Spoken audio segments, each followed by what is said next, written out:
প্রিয় ছাত্রছাত্রীবৃন্দ, Srikrishnapur Chittaranjan high school, আশা করি লকডাউনে তোমরা সবাই ভালো আছো এবং পড়াশোনা করছো।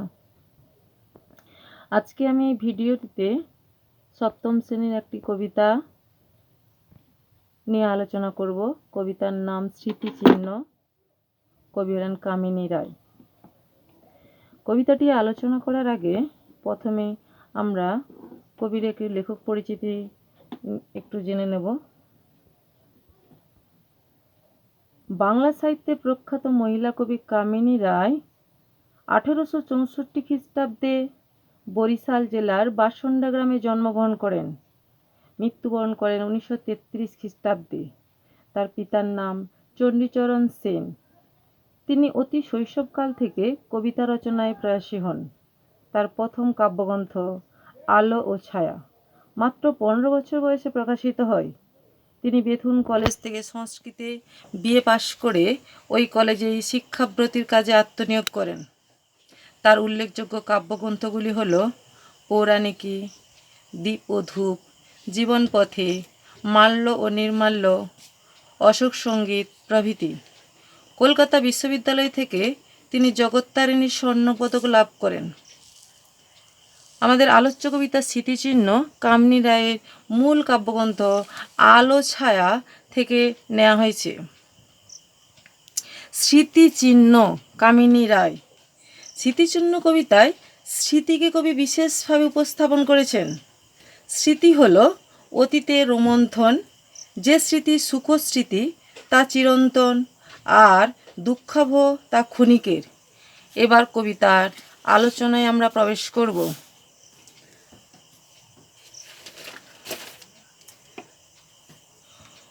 ওরা ভেবেছিল মনে আপনার নাম, মনোহর হর্মরূপে বিশাল অক্ষরে ইষ্টক প্রস্তরে রচি চিরদিন তরে রেখে যাবে।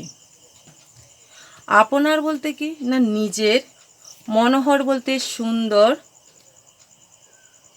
হর্মরূপে মানে বিশাল প্রাসাদের মতো, ইষ্টক বলতে ইট, প্রস্তর বলতে পাথর।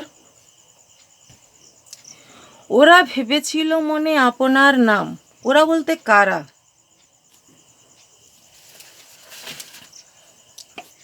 কবি অর্থাৎ লেখিকা কামিনী রায় এখানে ওরা বলতে একদল লোভী মানুষের কথা বলতে চেয়েছেন, যারা নিজেদের জয়গাথা, গৌরব ইটকাট পাথরে খোদাই করে রাখার জন্য স্মৃতিসৌধ নির্মাণ করেছিল, বিশাল অক্ষরে নিজেদের নাম খোদাই করেছিল, তাদের কথা বলা হয়েছে। অর্থাৎ যারা নিজের নামটা মানুষের মনের মধ্যে চিরকাল বাঁচিয়ে রাখতে বড় বড় ইমারত গড়েছে, বড় বড় স্মৃতিসৌধ নির্মাণ করে গেছেন, লেখিকা তাদের কথাই বলেছেন। যেমন তাজমহল তৈরি করে গেছেন। এছাড়াও বিদেশিরা যারা এসেছিল তারা বহু অর্থ ব্যয় করে বড় বড় স্মৃতিচিহ্ন রেখে গেছেন তাদের নামটা মনে রাখার জন্য। যেমন কুতুব মিনার, আজও আমরা নামটা মনে রাখি। এরকম অনেকেই এসেছে। সেই জন্য লেখিকা বলেছেন, মূঢ় ওরা ব্যর্থ মনস্কাম। মূঢ় বলতে কি না মূঢ় বলতে বোকা, ব্যর্থটা কি না অসফল, মনস্কাম মনোবাসনা। ওরা বোকা, ওদের মনোবাসনা বা মনের আশাটা ব্যর্থ হয়ে যাবে। কেমন করে ব্যর্থ হয়ে যাবে? লেখিকা বলেছেন কেমন করে ব্যর্থ হয়ে যাবে। প্রস্তর খসিছে ভূমে, প্রস্তরের পরে চারিদিকে ভগ্ন স্তূপ, তাহাদের তলে লুপ্ত স্মৃতি। প্রস্তর বলতে কি না পাথর, ভগ্ন, ভগ্ন বলতে কি না ভাঙা, স্তূপ বলতে গাদা। অর্থাৎ পাথর ভেঙে পড়েছে ভূমির উপর, যেখানে আগে পাথর পড়েছিল।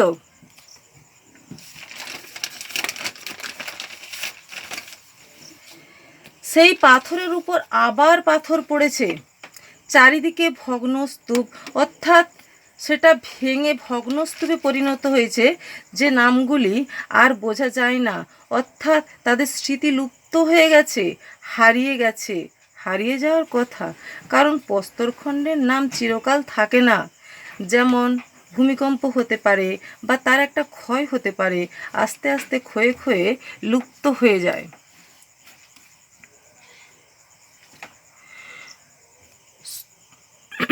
শুষ্ক তৃণ কাল নদী জলে ভেসে যায়, নামগুলো কেবা রক্ষা করে।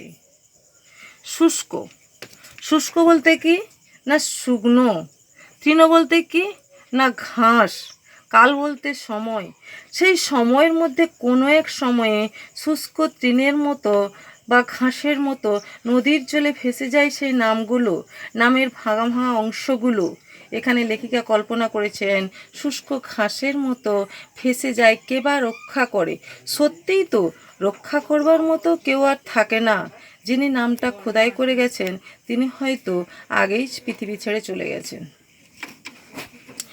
মানব হৃদয় ভূমি করি অধিকার, করেছে প্রতিষ্ঠা যারা দৃঢ় সিংহাসন। দৃঢ় বলতে কি দীপ্ত, সিংহাসন রাজার আসন। মানব হৃদয়কে ভূমি মনে করে সেটা অধিকার করে সিংহাসন প্রতিষ্ঠা করে। ভালো কাজ, যেমন ভালো মানুষকে কিছু দেবার চেষ্টা করে। যেমন মান্নাদের গান শুনলে আমরা মনে করি তিনি আজও অমর। এছাড়া রবীন্দ্রনাথ বা তার প্রতিভা, সুকান্ত তার জীবনী। অর্থাৎ যারা ক্ষমতা চায় না, নিজের নাম যশ সম্মান চায় না, কেবল মানুষের মানব কল্যাণে নিয়োজিত থাকতে চায়, তারাই মানুষের হৃদয় সিংহাসন অধিকার করতে পারে। দরিদ্র আছিল তারা, ছিল না সম্বল, প্রস্তরের এত বোঝা জড়ো করিবার।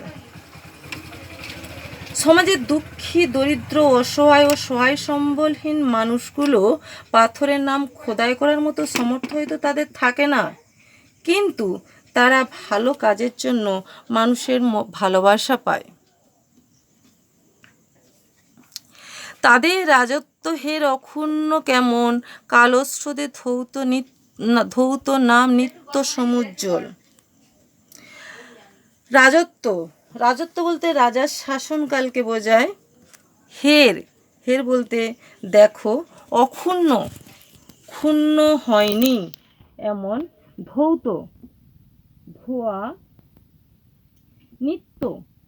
নিত্য চিরকাল, সমুজ্জ্বল বলতে সত্যই উজ্জ্বল। সহায় সম্বলহীন দরিদ্র মানুষগুলো পাথরের নাম খোদাই করার মতো সামর্থ্য তাদের থাকে না, কিন্তু মানুষের ভালোবাসা তারা পায়, তাই তাদের রাজত্ব অক্ষুণ্ণ থাকে। মহাকালের স্রোত তাদের ধুয়ে মুছে দিতে পারে না। অর্থাৎ সংক্ষেপে আমরা কবিতাটি পড়ে আমরা কি বুঝতে পারি না, এই কবিতা পড়ে আমরা সংক্ষেপে বুঝতে পারি যে বহু মানুষ নিজের নামকে সোনার অক্ষরে চিরস্থায়ী চির উজ্জ্বল করে রেখে দেওয়ার জন্য বিশাল অক্ষরে পাথরের দেওয়ালে ইটের গায়ে লিখে রেখে যায়, কিন্তু তাদের মনোবাসনা ব্যর্থ হয়। মূঢ় ওরা, ব্যর্থ মনস্কাম, তাদের মনোবাসনাটা ব্যর্থ হয়ে যায়। পাথরের দেওয়ালে ইটের প্রাচীর ভগ্নস্তূপে পরিণত হয়, তাদের স্মৃতি লোপ পেয়ে যায়। শুষ্ক ঘাসের ন্যায় বা শুষ্ক তৃণের ন্যায় তারা কালের অতল গর্ভে হারিয়ে যায়। কিন্তু এমন কিছু মানুষ ছিলেন যারা দরিদ্র, সহায় সম্বলহীন হলেও কর্মের মধ্য দিয়ে তারা চিরকাল মানুষের হৃদয় অধিকার করে থাকে। এই হলো কবিতার মূল বিষয়। এবার কবিতাটা তোমরা, এই যে অনুশীলনীটা আছে কবিতার, সেটা তোমরা বাড়িতে একটু পড়ে নিও। সবশেষে তোমাদের সবাইকে জানাই আমার আন্তরিক ভালোবাসা ও শুভেচ্ছা, এই বলে শেষ করছি।